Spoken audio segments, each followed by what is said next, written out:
नमस्कार, जय हिंद। स्वागत है आपका स्टडी लवर्स फैमिली में। और आज की इस वीडियो में हम जैसे कि देख सकते हैं स्कूल एडमिनिस्ट्रेशन का प्रैक्टिस सेट हम लेकर आए हैं।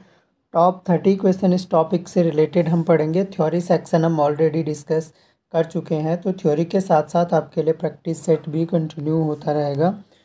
तो जिन लोगों ने चैनल ज्वाइन किया है वो तो थ्योरी सेक्शन देख पा रहे होंगे, जिन्होंने नहीं किया है वो थ्योरी सेक्शन के लिए चैनल को ज्वाइन कर सकते हैं। इसी के वीडियो के नीचे ज्वाइन बटन आपको मिल जाएगा। केवल 29 रुपये आपको पे करना होता है उसके लिए, तो आप आसानी से ज्वाइन कर सकते हैं। सारे यूनिट्स के थ्योरी क्लास आपको अवेलेबल मिल जाएंगे। तो सबसे पहले प्रशासन से रिलेटेड क्वेश्चन है कि एक तंत्र प्रशासन में मुख्य भूमिका होती है, किसकी होती है? अध्यापक, प्राचार्य या बी दोनों की? तो दोनों की ही मुख्य भूमिका होती है। ऑप्शन नंबर सी इसका सही उत्तर हो जाएगा। अगला क्वेश्चन है, प्रजातांत्रिक शिक्षा प्रशासन की मुख्य विशेषता है। मुख्य विशेषता बतानी है प्रजातांत्रिक शिक्षा प्रशासन की। तो प्रजातांत्रिक शिक्षा प्रशासन में समानता, सार्वभौमिकता, स्वतंत्रता सभी आ जाएगा। ऑप्शन नंबर डी हो जाएगा। शिक्षा प्रशासन के कारक हैं, कारक बताने हैं, प्राकृतिक है, व्यक्तिगत है या ए और बी दोनों हैं। तो शिक्षा प्रशासन के जो कारक होंगे वो ए और बी दोनों होंगे। ऑप्शन नंबर सी हो जाएगा। अगला देखिए, शिक्षा प्रशासन का मुख्य कार्य है। तो मुख्य कार्य इनमें से व्यवस्था, नियोजन, नियंत्रण करना, ये सभी हो जाएंगे। Option number D. शिक्षा प्रशासन में प्रणाली विश्लेषण देन है। तो प्रणाली विश्लेषण जो है ये किसकी देन है? तो प्रणाली विश्लेषण जो है सिस्टम एनालिसिस हमने यूनिट 3 में भी डिस्कस किया था, जो कि हार्डवेयर, सॉफ्टवेयर और थर्ड पार्ट उसका प्रणाली विश्लेषण होता था। तो ये आधुनिक युग की देन है। ऑप्शन नंबर ए इसका करेक्ट आंसर हो जाएगा। विश्वविद्यालय अनुदान आयोग की स्थापना किसकी सिफारिश पर की गई? तो यूजीसी का टॉपिक भी हम डिस्कस करेंगे थ्योरी में भी, लेकिन क्वेश्चन है कि विश्वविद्यालय अनुदान आयोग की स्थापना किसकी सिफारिश पर की गई थी? तो यूजीसी की स्थापना बतानी है। तो ये सिफारिश थी विश्वविद्यालयी शिक्षा आयोग की सिफारिश के आधार पर यूजीसी की स्थापना हुई थी। तो यूजीसी की स्थापना विश्वविद्यालय शिक्षा आयोग की सिफारिश के आधार पर। विश्वविद्यालय अनुदान आयोग की स्थापना कब हुई थी? तो यूनिवर्सिटी ग्रांट कमीशन की जो स्थापना है वो कब हुई थी? तो स्थापना हुई थी 1953 में। ऑप्शन नंबर बी सही उत्तर हो जाएगा। वर्तमान समय में 2022 में विश्वविद्यालय अनुदान आयोग के चेयरमैन हैं। चलिए, 2022 के चेयरमैन जो हैं वो एम जगदीश कुमार थे। अभी चेंज हो गए हैं। 2024 में चेयरमैन कौन है ये आप कमेंट बॉक्स में टाइप करके बताइए। यूजीसी के चेयरमैन वर्तमान में कौन है? अगला क्वेश्चन है, राष्ट्रीय शिक्षा संस्थान स्थित है। राष्ट्रीय शिक्षा संस्थान कहाँ स्थित है? तो ये स्थित है आपका नई दिल्ली में। ऑप्शन नंबर ए सही उत्तर हो जाएगा। अगला देखिए, अखिल भारतीय तकनीकी शिक्षा परिषद AICTE की स्थापना किस समिति की सिफारिश पर हुई? तो AICTE की स्थापना बतानी है किस समिति की सिफारिश पर? तो ये सरदार समिति की सिफारिश पर हुई थी। ऑप्शन नंबर सी हो जाएगा। निम्न में से केंद्रीय विश्वविद्यालय कौन सा है? केंद्रीय विश्वविद्यालय इनमें से जो है वो आपका हैदराबाद विश्वविद्यालय है। हैदराबाद में ही स्थित है, आंध्र प्रदेश। अगला देखिए, अखिल भारतीय प्राथमिक शिक्षा परिषद की स्थापना कब हुई? अखिल भारतीय प्राथमिक शिक्षा परिषद की स्थापना हुई 1957 में। ऑप्शन नंबर बी हो जाएगा।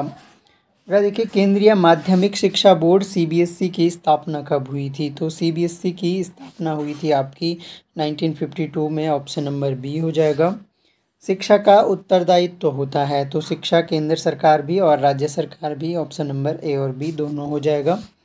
माध्यमिक शिक्षा का उत्तरदायित्व है किसका होगा? जिलाधीश, जिला विद्यालय निरीक्षक का, बेसिक शिक्षा अधिकारी या उपयुक्त सभी का? तो सही आंसर हो जाएगा। तो जिला जो विद्यालय निरीक्षक होता है इसका उत्तरदायित्व होगा माध्यमिक शिक्षा का उत्तरदायित्व जिला विद्यालय निरीक्षक का। ऑप्शन नंबर बी इसका सही उत्तर हो जाएगा। तो देखिए, जिला शिक्षा तथा प्रशिक्षण संस्थान का उत्तरदायित्व है, जो जिला शिक्षा और प्रशिक्षण संस्थान है, डाइट्स जो होते हैं, इसका उत्तरदायित्व किसका है? तो इसका प्राथमिक शिक्षण का उत्तरदायित्व होता है। ऑप्शन नंबर ए इसका सही, जो जिला शिक्षा और प्रशिक्षण संस्थान है। अगला देखिए, केंद्र द्वारा संचालित विद्यालय किस पुस्तक का आयोजन करता है, यानी कौन सी पुस्तक छापता है या कौन सी पुस्तक डिस्ट्रीब्यूशन होती है, तो वो एनसीईआरटी की बुक्स होती हैं। ऑप्शन नंबर सी।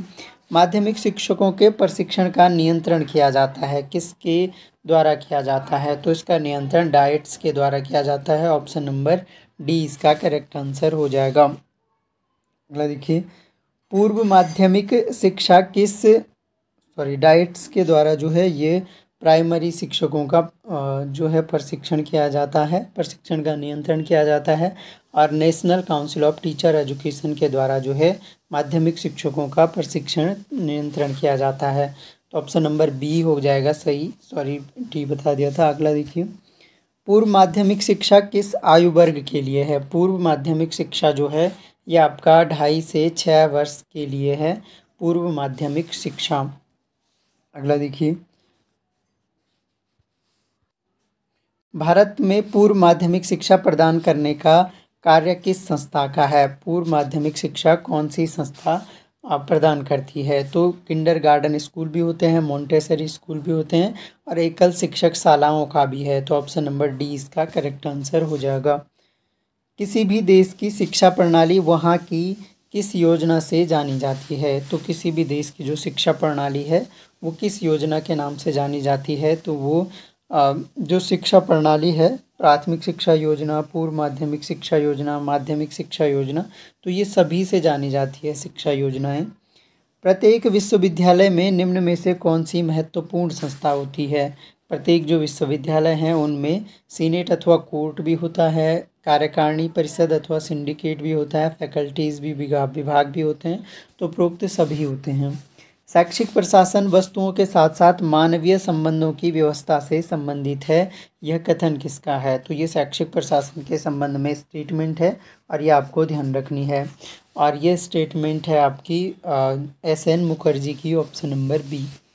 शिक्षा प्रशासन के मुख्य कार्य क्या हैं। शिक्षा प्रशासन के मुख्य कार्य जो हैं तो ये सभी हो जाएंगे, व्यवस्था करना भी है, नियोजन करना भी है, नियंत्रण करना भी है। ऑप्शन नंबर डी हो जाएगा। शैक्षिक प्रशासन प्रक्रिया के विश्लेषण हेतु पोस्ट कॉर्ब सूत्र किसने प्रस्तुत किया था, तो ये पोस्ट कॉर्ब जो सूत्र है ये आपका पॉलिटिकल साइंस के लिए भी इम्पोर्टेंट है, जो LTSST वाले हैं उनको भी ये क्वेश्चन पूछा जा सकता है। इसके अलावा यहाँ भी आ सकता है कि शैक्षिक प्रशासन प्रक्रिया में जो पोस्ट कॉर्ब शब्द है, तो आपके लिए क्वेश्चन आज का ये है, पोस्ट कॉर्ब जो है, पोस्ट कॉर्ब इसका फुल फॉर्म होता है जो कि इम्पोर्टेंट है, जो कि आपको पूछा जा सकता है। खासकर LTSST वाले ज़रूर आंसर करेंगे। पोस्ट कॉर्ब का फुल फॉर्म किसका है, किसने दिया था कॉन्सेप्ट, तो लूथर गुलिक ने दिया था। ऑप्शन नंबर ए इसका सही उत्तर हो जाएगा। अगला देखिए, वैज्ञानिक प्रशासन का आधार क्या था। वैज्ञानिक प्रशासन का आधार था कुशलता। ऑप्शन नंबर ए सही उत्तर हो जाएगा, कुशलता। या व्यवस्थापन विज्ञान, मात्रात्मक निर्णयन, तो ये सभी होंगे वैसे। ऑप्शन नंबर डी इसका सही उत्तर हो जाएगा। शैक्षिक प्रशासन के क्या उद्देश्य हैं। शैक्षिक प्रशासन के उद्देश्य की अगर बात की जाए तो प्रजातांत्रिक दृष्टिकोण विकसित करना, विद्यालय प्रशासन में समन्वय स्थापित करना, शिक्षा को सुनियोजित रूप प्रदान करना, ये सभी उद्देश्य जो हैं हमने उद्देश्य पढ़े हैं थ्योरी सेक्शन में, एक एक उद्देश्य पढ़ा है। अगला देखिए, शिक्षा प्रशासन का संक्रमण काल कब से कब तक माना जाता है, यानी ट्रांजिशन एक तरह से जो फॉर्म है, संक्रमण काल है, वो शिक्षा प्रशासन का कब से कब तक माना जाता है, तो ये माना जाता है 1932 1950 तक, 1930 से 1950 तक संक्रमण काल माना जाता है। अगला देखिए, प्रशासन की भांति शैक्षिक प्रशासन 5 तत्वों नियोजन, संगठन, आदेश, समन्वय, नियंत्रण की एक प्रक्रिया है, ये परिभाषा किसने दी थी, तो अगेन शैक्षिक प्रशासन की ये डेफिनेशन है और इम्पोर्टेंट है। सही आंसर इसका है JB सीयर्स के द्वारा ये डेफिनेशन दी गई थी और हमने ये डिस्कस भी करी है थ्योरी सेक्शन में। शिक्षा प्रशासन की प्रकृति क्या है। शिक्षा प्रशासन की प्रकृति की अगर बात की जाए तो शिक्षा प्रशासन कला भी है और विज्ञान भी है, तो ऑप्शन नंबर सी इसका सही उत्तर हो जाएगा। तो ये टॉप 30 क्वेश्चन हमने यूनिट 5 के पहले टॉपिक से डिस्कस किया। आई होप आप लोगों के लिए यह वीडियो हेल्पफुल होगा। परीक्षा में इससे क्वेश्चन बनने की संभावनाएं रहेगी।